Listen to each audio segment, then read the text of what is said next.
Good morning, students. Now we will be discussing about the nodal analysis. Now, nodal analysis is based on the assumption of the voltages across the nodes that we have discussed. The voltages across the nodes we have to assume, and we have to find out the assigned voltages, and correspondingly we will finding out the currents. And in the Maxwell loop analysis, the assumption is the current, and we will be writing the KVL equations, and we will be finding out what we have to find out. We have to find out the currents. Assumption is the current in the Maxwell, and in the nodal the assumption is the voltage, and we have to calculate the voltages and at the nodes, and by that way we will be finding out the currents. So let us discuss about the nodal analysis by one example. Nodal analysis. Now a circuit is like this. Now you have to think properly which circuit to use at what time.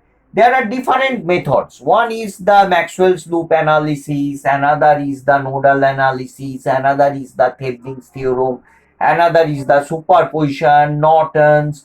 There are lots of ways, theorems are there to find out the currents in the various branches by assumption of voltage, by the assumption of the currents, and all these things. So now you have to visualize the circuit and see that what sort of analysis you will be doing, whether it is nodal or superposition or seeing the circuit. You have to judge yourself. Now that comes through a regular practice. Now if a circuit is like this, a DC, now we are considering only the DC sources. So the inductors and capacitors are not present, and in DC circuits the voltage sources are given by this one, and the current sources are given by the small arrow, and the resistors are there. So a circuit is like the very simple circuit.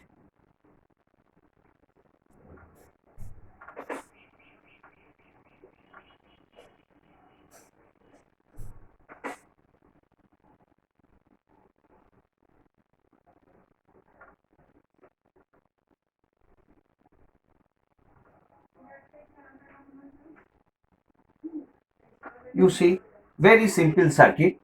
So suppose this is your 100 volts, this is your 50 volts, and these are your, suppose, R2, R1, R3, and this one as R4 ohms. And you have to find out the currents in the various branches. Now, can we do by loop analysis?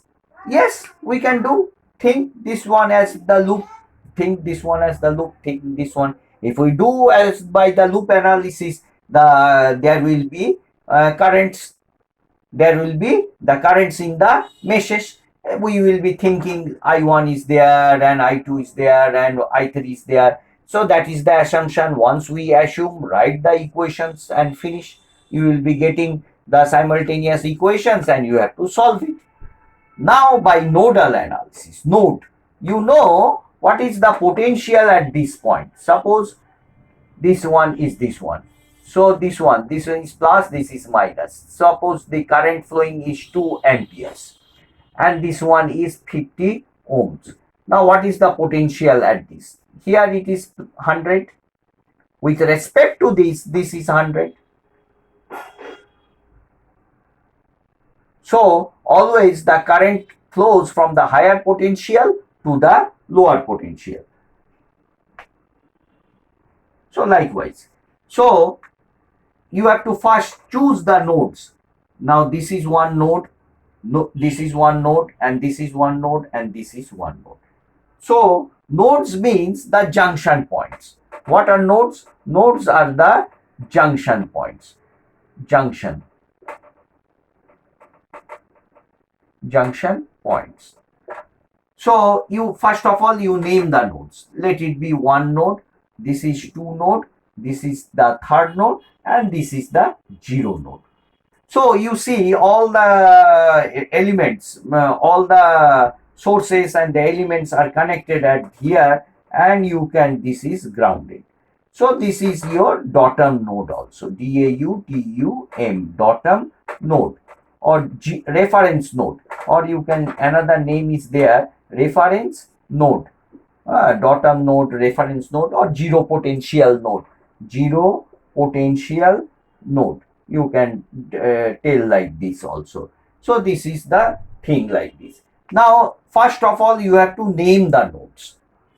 I have named 1, 2, 3. There is this is not a node. This is not a junction. Junction means where the register sources and another register meet. You see at this node 1, this register, this voltage source, and this register meet. But if this is a node, no. So this is a direct. This is a direct. You can't go anywhere. So this is not a node. This is a circuit. This is a circuit. This is also not, but this is a node. This is a node because this register is connected. This register, this register. This is also a node. This register, and this source is connected. So, and this is also a node. Means you see that this element and these sources are connected to a this point. This is known as datum node. Now, what will be my second step? Now, second step is that you assign the voltages at these nodes. So this point will have some potential. Let it be V1, let it be V2, let it be V3. And this is as zero potential. This is your 0 volts nodes. So second step is that first of all, you have to name the nodes, choose the nodes, name it. First of all, you have to choose the nodes. Choose the nodes. Then second step, name the nodes. Name the nodes.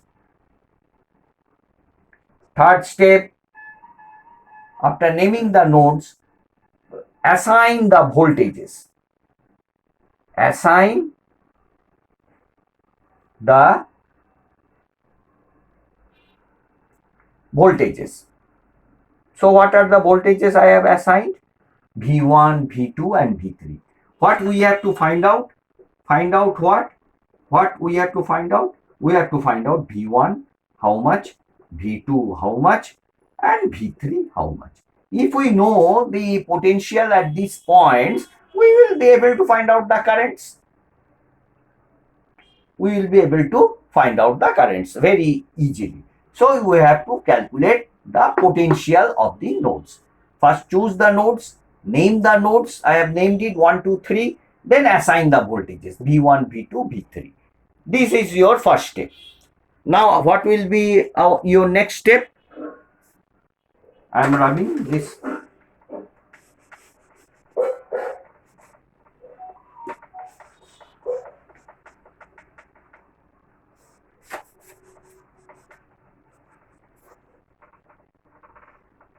Now what will be your next step?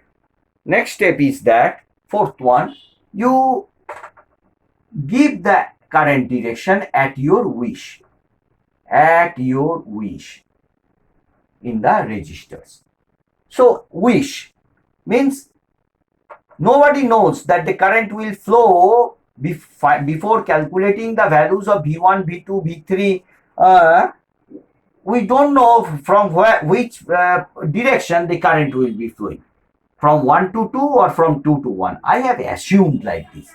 Let us assume that the current flows in this direction. In this direction, you assume that and you name it I1, I2, I3, and this one as I4. I4, I1, I2, I3 and I4 at your wish. If somebody gives the arrow in this direction, there is no harm. There is no harm. The answer won't be wrong. But in the last step, if your calculation becomes difficult, you can't change. You have to cut the problem, again do it. So I1, I2, I3 and I4 are the names of the currents I have given.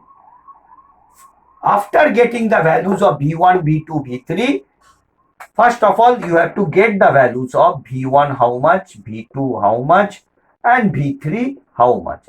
After getting, then you have to calculate I1, I2, and I3. This is more easy. But you have to apply KCL to get the values of V1, V2, V3. Now you have to write the equations. So you have to take, in the Maxwell loop analysis, we have taken mesh 1, mesh 2, mesh 3, mesh 4, and mesh 5. So here we will be taking at node 1. At node 1, what is happening? At what is happening?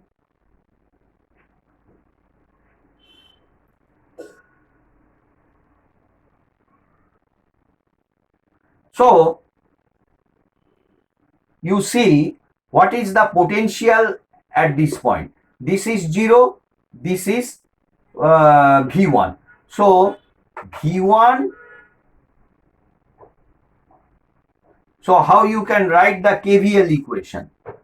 So V1, this is your, this point is your V1, this is your,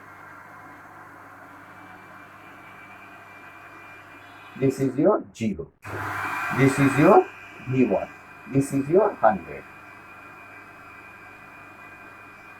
So obviously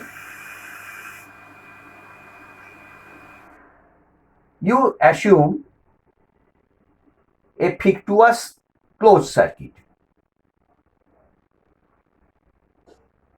So V1 is 100.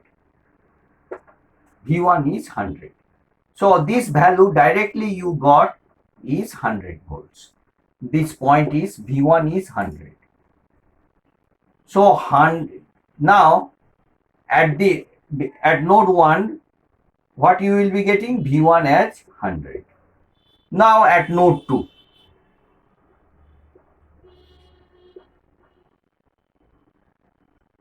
node 2, what you will be seeing? This current is entering, this current is leaving, this current is leaving. So entering currents should be equal to leaving currents. Now what is your I1? I1 is nothing but V1 minus V2, the difference of the potential by the resistor. I2, the difference of the potential. Why the difference? This V2 minus V3, because this is at higher, this is at lower. Why? Because the current is flowing from this direction. So obviously I have to write V2 minus V3 by R2 plus I4. I4 is what? This one. So V2 minus 0 by R3. Now out of this, V1 is 100. Substitute V1 as 100. 100 minus V2, R1, R2, R3, that will be given to you. Let R1, R2, R3 and R4 are all 25 ohms. So you put the value. So one equation relating with V2, V3 you have got. This is the first equation. Similarly, at the node 3, what you will be getting?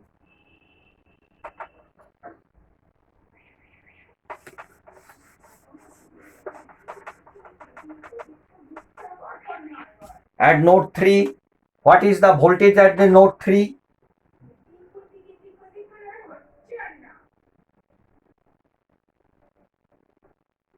At node 3, V3 is how much? This is obviously, this is minus 50.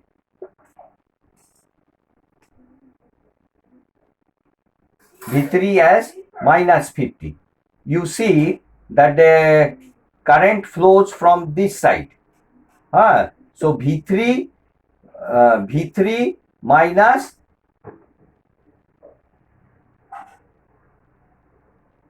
0 is minus 50. So that's why you will be getting. Now,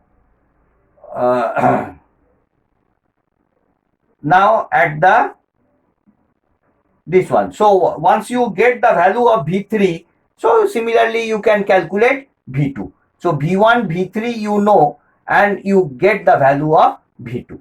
So all these values are given. So in this way you can find out the nodal analysis method. So you practice. Thank you, students.